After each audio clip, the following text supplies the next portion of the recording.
Hello students, today we will do multiple choice questions of chapter 3 synthetic fibers and plastics. Okay, so let's start from question number 1.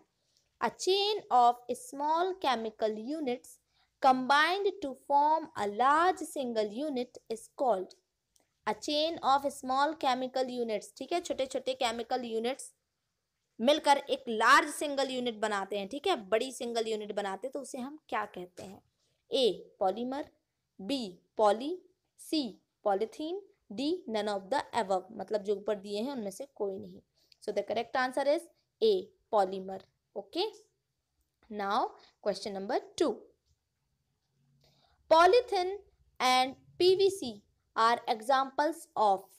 Polythene और PVC किसके examples हैं? A biodegradable substances, B thermosetting plastics, C thermoplastics, D rayon. So the correct answer is C thermoplastics. Okay, now question number 3.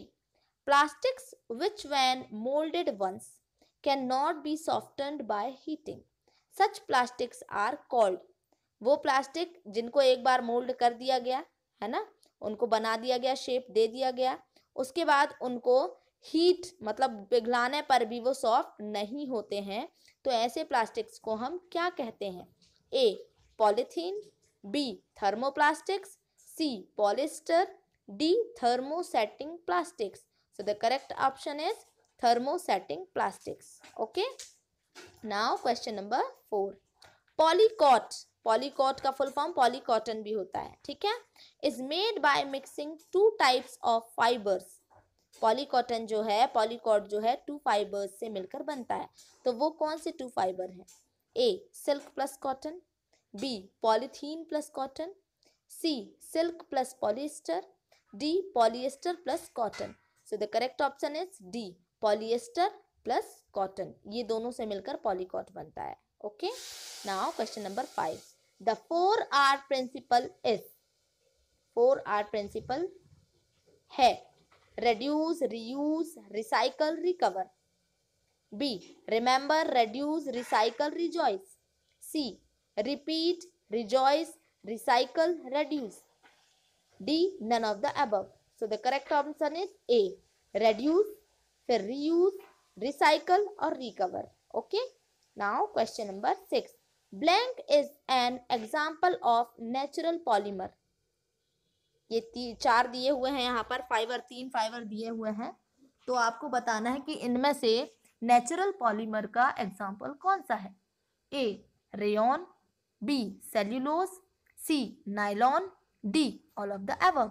So the correct answer is B cellulose. Okay, now question number 7. Which of the following is non biodegradable. यहाँ फिर कुछ आपको things दी हुई है ना, तो इसमें से बताना है कि कौन सा नॉन बायोडिग्रेडेबल है. A woollen clothes, B plastic bag, C cotton cloth, D wood. So the correct option is plastic bag. Okay, जो हमारे एनवायरनमेंट को नुकसान भी पहुंचाते हैं, ठीक है, ये बायोडिग्रेडेबल है. Okay, now 8. Bakelite and melamine are examples of. Bakelite और melamine किसके एग्जाम्पल्स हैं?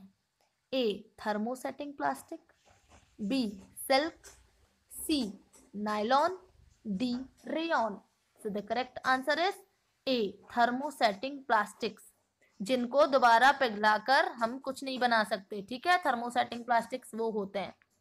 ओके, तो ये हैं बैकेलाइट और मेलामाइन, इसके एग्जाम्पल हैं थर्मोसेटिंग प्लास्टिक्स के. Okay, now question number 9. Fire proof plastic uniform worn by firefighters has a coating of blank to make to fire resistant. Fire proof plastic uniform जो होता है ना, जिसको फायर फाइटर्स पहनते हैं क्योंकि उसमें आग नहीं पकड़ती है, ठीक है, तो उसमें किस फायर रेसिस्टेंट की कोटिंग होती है? ठीक है,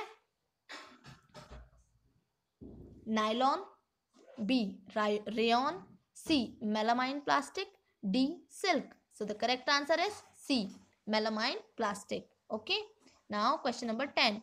The coating on modern non-stick cookware and electric iron is of. Non stick cookware तो जानते हैं आप लोग, इलेक्ट्रिक आयरन भी जानते हैं, तो उसमें किस चीज की कोटिंग की जाती है?